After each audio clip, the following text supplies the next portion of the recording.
Hello दोस्तों, नमस्कार। स्वागत है आपका हमारे यूट्यूब चैनल एनके इलेक्ट्रिशियन। दोस्तों, आज हम जानेंगे कि कितने टन के एसी में कितना एम्पीयर लेगा और कितना बीटीयू होता है, इसके बारे में समझेंगे।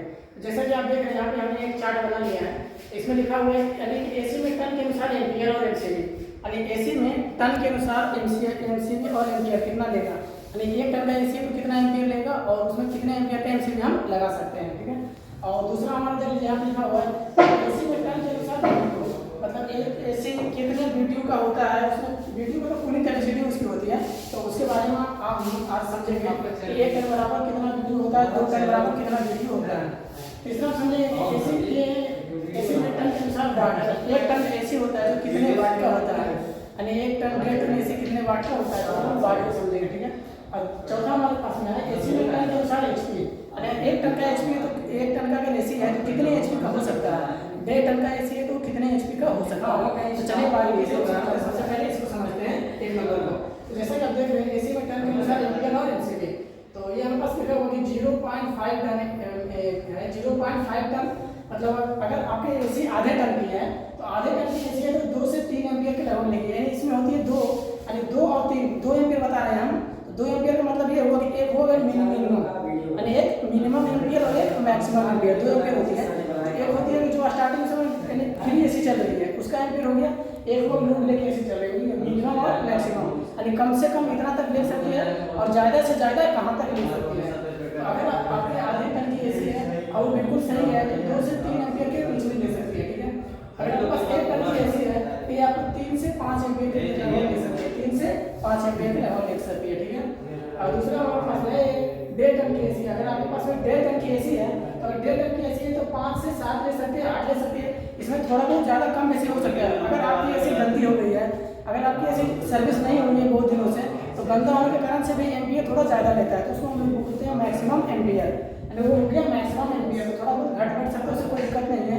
लेकिन नॉर्मल एसी जो होती है, नॉर्मल एसी इसी के बीच में एम्पीयर लेती है नॉर्मल एसी।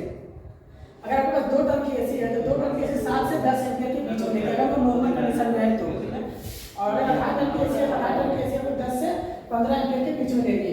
अब बात आती है कि अगर आपके पास में 1 टन की एसी है तो आप कितने एम्पीयर का एमसीबी उसमें लगा सकते हैं। तो अगर आपके पास आधे टन की एसी है तो आप उसमें 6 एम्पीयर की एमसीबी लगा सकते हैं, बिल्कुल परफेक्ट रहेगी।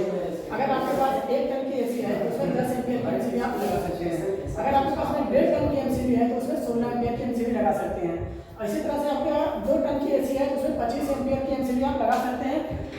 और ये आपके 2.5 टन की एसी है तो 32 एम्पीयर की एमसीबी आप लगा सकते हैं।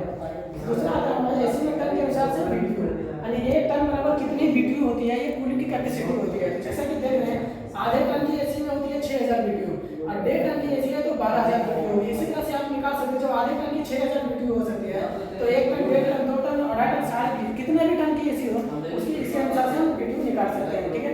बीटीयू कूलिंग कैपेसिटी होती है। हर एसी में इतना लिखा हुआ नहीं रहेगा। अगर आपकी एसी 1.5 टन की है तो इसमें 18000 बीटीयू होता है। अगर किसी पे 15000 बीटीयू लिखा होता है, किसी पे 16000 बीटीयू रहता है, किसी पे 17000 बीटीयू रहता है, तो उसे कूलिंग कैपेसिटी आती है। एसी कूलिंग आती है 1.5 टन की। अगर एसी 1.3 टन की है तो कम होगी, 1.4 टन की है तो उससे थोड़ा सा ज़्यादा होगा, 1.5 टन की है तो ये आपका 18000 होगा। मतलब इसे टन के अनुसार से बीटीयू आती है। और आगे यहाँ पे एसी में टन के अनुसार से वाट, यानी 1 टन एसी में कितने वाट होती है।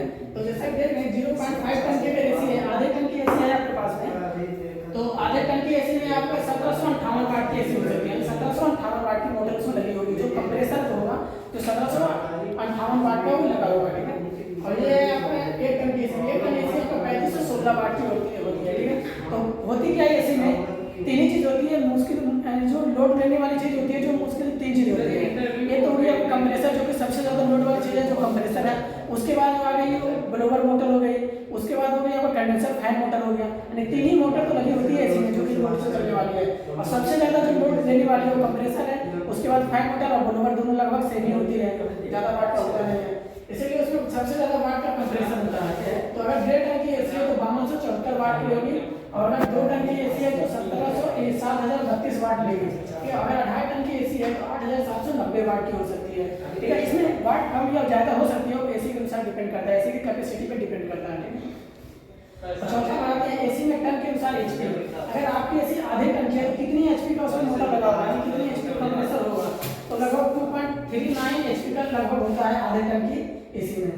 अगर 1 टन की एसी है तो 4.78 HP का होता है वो, यानी HP में उसको नाप सकते हैं। जिस तरह से हम इसको वाट में नापते हैं उसी तरह से उसको HP में निकाल सकते हैं, कोई दिक्कत नहीं।